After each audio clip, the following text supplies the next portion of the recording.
আসলে ওই উপদেশটাকে গাড়ি আটকেছে, এটা খুব কম হয়ে গেছে।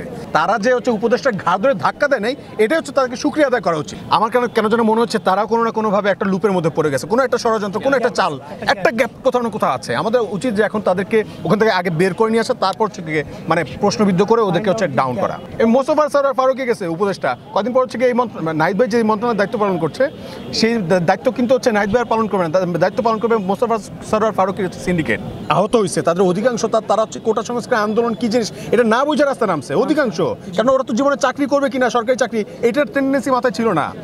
আমরা হচ্ছে কি ঢাকা বিশ্ববিদ্যালয়ে এখন যারা পড়তেছি, বিভিন্ন পাবলিক বিশ্ববিদ্যালয়ে পড়তেছি, এই যে শিক্ষার্থীরা অধিকাংশ, তারা শুধুমাত্র ব্যাপারটা সম্বন্ধে অ্যাওয়ার্ড ছিল কোটা সংস্কার, যে কোটা সংস্কার দরকার, কারণ তারা সরকারি চাকরি করবে। কিন্তু বাদবাকিগুলো দেখেন, এই যে প্রাইভেট ইউনিভার্সিটি যারা স্টুডেন্ট, যারা ন্যাশনাল ইউনিভার্সিটির স্টুডেন্ট, অন্যান্য স্টুডেন্ট, মাদ্রাসার ছাত্র বলেন, স্কুলের ছাত্র বলেন, কলেজের ছাত্র বলেন, ওরা এই ব্যাপার নিয়ে তো ওদের কনসার্নই ছিল না কোটা সংস্কারটা কি। ওরা শুধু জানছে যে আমাদের ভাইদের উপরে 15 তারিখ ছাত্রলীগ আঘাত করছে, হামলা করছে, 16 তারিখ আঘাত করছে, হামলা করছে, 17 তারিখ হচ্ছে কি সবাই রাস্তায় নামছে, প্রাইভেট ইউনিভার্সিটিগুলোর ছাত্ররা নামছে, ন্যাশনাল ইউনিভার্সিটির ছাত্ররা নামছে। ওরা কিসের জন্য নামছে? কিছুর জন্য বলেন, কিছু প্রাপ্তির জন্য না। যে আমাদের হলটা বন্ধ করে দেওয়ার পরে সবাই কিন্তু বাড়ি চলে গেছিল যার যার মতো করে, ঠিক আছে। কিন্তু যারা মারা গেছে, যারা আমাদেরকে ভাই ভেবে রাস্তায় নেমেছে, তাদের কথা চিন্তা করা তো আমাদের দায়িত্ব, আমাদের রেসপন্সিবিলিটিস ছিল। আমরা তো করি নাই। ইভেন আমরা হাসাহাসি করতেছি যে ওরা নাকি হচ্ছে গিয়ে বিদেশে যাইতে চায়। তো ও বিদেশে যাবে না, কে বিদেশে যাবে? এটা তো রাইট। এই সরকারের সবচেয়ে বড় দায়িত্ব হচ্ছে ওকে বিদেশ পাঠানো। ওর যেখানে গিয়ে মনে হয় যে আমার এখানে শান্তি মিলবে, ওকে সেইখানে পাঠানো, ওর ট্রিটমেন্টটা করানো। এবং এখানে আরেকটা বিষয় যুক্ত করি, যে এই ব্যাপারটা যুক্ত না করলেই নয়। যখন আপনারা দেখেছেন যে আন্দোলনের পরপর 5 আগস্টের পরপর আমরা কিন্তু কয়েকজন মিলে, ঢাকা বিশ্ববিদ্যালয়ের অনেক শিক্ষার্থীরা মিলে আমরা কিন্তু বিভিন্ন হাসপাতালে মানে খোঁজ নিতে যাই শিক্ষার্থীদের কী অবস্থা, তারা আহত যারা হয়েছে তাদের কী অবস্থা। এবং সেখানে কিন্তু অনেক ডিজিদের সঙ্গে, হাসপাতালের ডিজিদের সঙ্গে শিক্ষার্থীদের যখন অভিযোগটা নিয়ে আমরা তাদের কাছে যাই, এক সময় কিন্তু তর্ক বিতর্ক শুরু হয়ে যায়। তিনি বলছেন আমি ঠিকমতো ট্রিটমেন্ট দিচ্ছি, যারা পেশেন্ট তারা বলছেন আমরা ঠিকমতো ট্রিটমেন্ট পাচ্ছি না। ওইটা নিয়ে আমরা তাদের সঙ্গে বাকবিতণ্ডা যখন হয়ে যায়, তখন কিন্তু হচ্ছে বিভিন্ন যে মাধ্যম থেকে আমাদেরকে ফোন দেয় যে রনি প্লিজ স্টপ, আর হচ্ছে কোনো কথা বলো না। ঠিক আছে, আমি কথা বলবো না। কাদের দিয়ে ফোন দেওয়া হয়েছে? উপদেষ্টারা ফোন দেওয়া হয়েছে আমাদের ভাইদের দিয়ে, সমন্বয়ক ভাইদের দিয়ে, হাসনাত ভাইকে দিয়ে, সার্জিস ভাই, দুজনে কল দিচ্ছে আমাকে। এবং তারা যখন আমাকে বলছে যে রনি স্টপ, তাই আমি বলছি তাহলে আপনার কি দায়িত্ব নিচ্ছেন? যদি আপনার দায়িত্ব নেই আমি স্টপ হয়ে যাব। যখন তারা বলছে হ্যাঁ আমরা ঠিক আছে আমরা দেখতেছি বলে 3 মাস যাবত আমি কিন্তু এই 100 দিনে কোনোভাবে মিডিয়ার সামনে আসি নাই। 100 দিনে আমার মিডিয়ার সামনে কেউ দেখছেন? না, কেউ দেখে না। আমি কোনো টেলিভিশনের সামনে কিন্তু আসি নাই, কোনো রকম অভিযোগ করি না। তারা বলছে তারা দায়িত্ব নেবে, কিন্তু 100 দিন পরে আজকে যখন জানতে পারি যে গতকালকে রাত্রেও আহতরা তারা উপদেষ্টার গাড়ি আটকাইছে, এটা এত বড় শেম লাগছে আমার কাছে, এত বড় শিট লাগছে যে আসলে ওই উপদেশটাকে গাড়ি আটকেছে, এটা খুব কম হয়ে গেছে। শহীদ পরিবারের লোকজনদেরকে এখন পর্যন্ত ঠিকমতো মর্যাদা দেওয়া হয় নাই, আহত ব্যক্তিদেরকে ওইভাবে ট্রিট করা হয়নি, তাদেরকে হচ্ছে গিয়ে ঠিকমতো যেটা চিকিৎসা দেওয়া দরকার সেটা দেওয়া হয়নি। তারা যে হচ্ছে উপদেশটা ঘাড় ধরে ধাক্কা দেয় নাই, এটাই হচ্ছে তাদেরকে শুকরিয়া আদায় করা উচিত।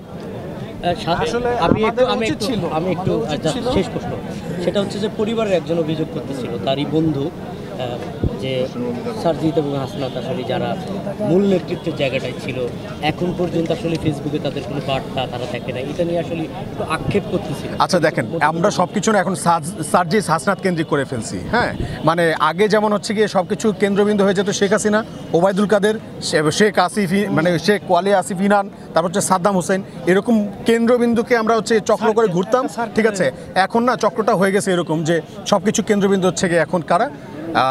হাসনাত, সার্জিস, এরা তো ছাত্র ভাই, এখন স্টুডেন্ট। হ্যাঁ, সার্জিস হাসনাত ভাইয়ের হচ্ছে কি পড়াশোনা শেষ না, এই দেখে আমি স্টুডেন্ট বলছি না, ঠিক আছে, ওকে স্টুডেন্ট আমি বলছি না, ওদের পড়াশোনা শেষ। আপনারা যদি এই যুক্তি দেন আপনি, ঠিক আছে মানলাম, কিন্তু এরা তো আন্দোলনে হচ্ছে নেতৃত্ব দিয়েছে, এদেরও তো একটা লাইফ আছে, এদেরও তো জীবন আছে রে ভাই, এদের মানে সময় যতটুকু। কিন্তু বাংলাদেশে 18 কোটি মানুষের আমাদের প্রতিদিন হচ্ছে 32 কোটি সমস্যা। এই 32 কোটি সমস্যার সমাধান কি হচ্ছে কি এখন হাসনাত আর সার্জিস করবে? না, আমাদের প্রত্যেকের দায়িত্বটা ঠিকমতো পালন করতে হবে, কিন্তু আমরা সেটা তো করতেছি না। যেখানে যাচ্ছি সেখানে বলতেছে না আমার কাছে একটা কিছু না, আপনি একটা কাজ করেন, সমন্বয়কদেরকে ফোন দিয়ে আমাকে বলাই দেন।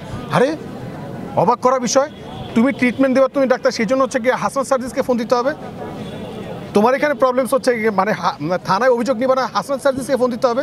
দায়বদ্ধতা কেউ নিতেছে না, কেউ দায়িত্ব নিতে চাচ্ছে না। কি একটা অবস্থা, দেশে ম্যাসাকার একটা অবস্থা। তো যদি হাসনাত সার্জিস এখন, তারা তো আমার বড় ভাই, তাদেরকে আমি চিনি, দেয়ার অনেস্ট, এটা I can feel them, they're honest. Nahid ভাই, বন্ধু আসিফ, মাহফুজ ভাই, আমার কেন যেন মনে হচ্ছে তারা কোনো না কোনোভাবে একটা লুপের মধ্যে পড়ে গেছে, কোনো একটা ষড়যন্ত্র, কোনো একটা চাল, একটা গ্যাপ কোথাও না কোথাও আছে। আমাদের উচিত যে এখন তাদেরকে ওখান থেকে আগে বের করে নিয়ে আসা, তারপর হচ্ছে গিয়ে মানে প্রশ্নবিদ্ধ করে ওদেরকে হচ্ছে ডাউন করা, উপদেষ্টাদেরকে তারপর হচ্ছে ধরা, একদম ছাই মেখে ধরা। এখন এরাও কিছু বলতেছে না আমাদেরকে যে হচ্ছে কি অবস্থা, দেশে কি হালচাল, কি হইতেছে না হইতেছে, এবং হচ্ছে এরাও অ্যাকশন নিতে পারতেছে না। সামনে তো হচ্ছে এই নাহিদ ভাইকে, এই আসিফকে, এদেরকে হচ্ছে নুল করে দিবে। এই মোস্তফা সরোয়ার ফারুকী গেছে উপদেষ্টা, কদিন পর হচ্ছে এই নাহিদ ভাই যে মন্ত্রণালয়ের দায়িত্ব পালন করছে, সেই দায়িত্ব কিন্তু হচ্ছে নাহিদ ভাই আর পালন করবে না, দায়িত্ব পালন করবে মোস্তফা সরোয়ার ফারুকীর সিন্ডিকেট। ওই ব্যবস্থা হয়ে গেছে।